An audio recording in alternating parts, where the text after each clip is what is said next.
Is the Z390 just a rebrand? And I'm going to go over the recent information I discussed concerning NVIDIA's upcoming GTX 1180, as well as give you a little more details. Stay tuned.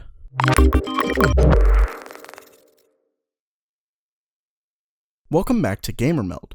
I've discussed Intel's rumored 8-core mainstream CPU quite a bit lately.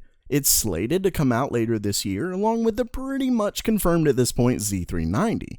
This actually brings me to our first story.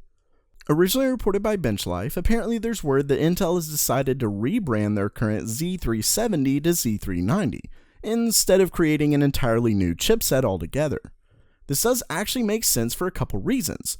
For one, Intel randomly took down their official page on the chipset with the diagram pictures I've gone over in the past and everything.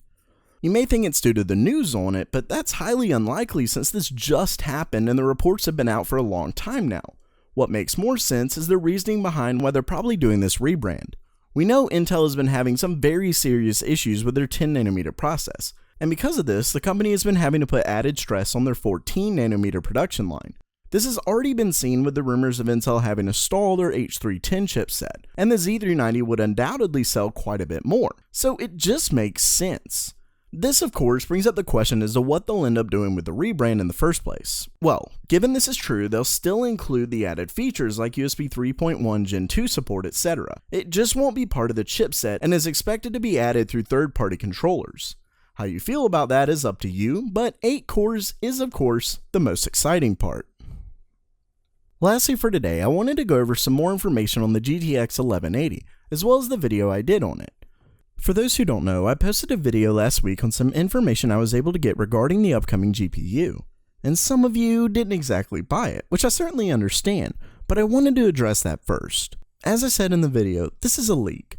Until we have information directly from NVIDIA, I can't ever say definitively on anything, and I can't guarantee it since while yes, I do believe my source and have checked it out, things can change for whatever reason. With that said, I'm not trying to back out. I do believe it, but my source could somehow be wrong. It could have been the most elaborate troll on earth, though that's nearly impossible, or the reports on 300,000 GPUs being returned to NVIDIA somehow causing a delay in release. With all of that said, this also isn't something that came from thin air. For one, there's no reason for me to just make it up. I could find some kind of leak somewhere to discuss with ease, though I work really hard to find the most accurate ones. Second, I've worked way too hard to jeopardize this channel. Especially since had I made it up entirely, I'm sure someone would have found out, so it simply would be foolish. I was seriously just excited to share the information because I know many of you, including myself, have been waiting for more on NVIDIA's next generation GPUs.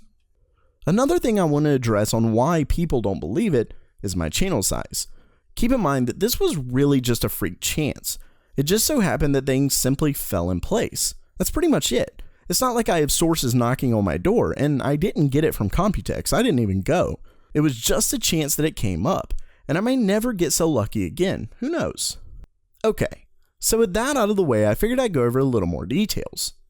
To be a little bit more specific on the source, while I still can't currently show you because it could get someone in trouble, there was a blast email from a major NVIDIA board partner. The email was sent to their vendors, which gives the MSRP, some specs, and name like I gave you.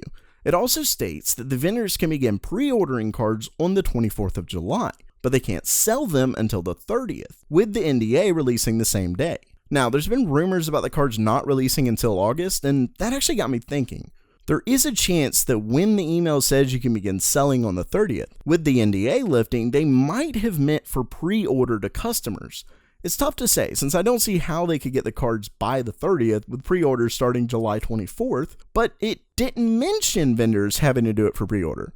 Of course, my main concern is really just whether or not NVIDIA tells partners to postpone or something along those lines. I doubt it though, considering board partners are already telling sellers the pre-order dates, price, etc.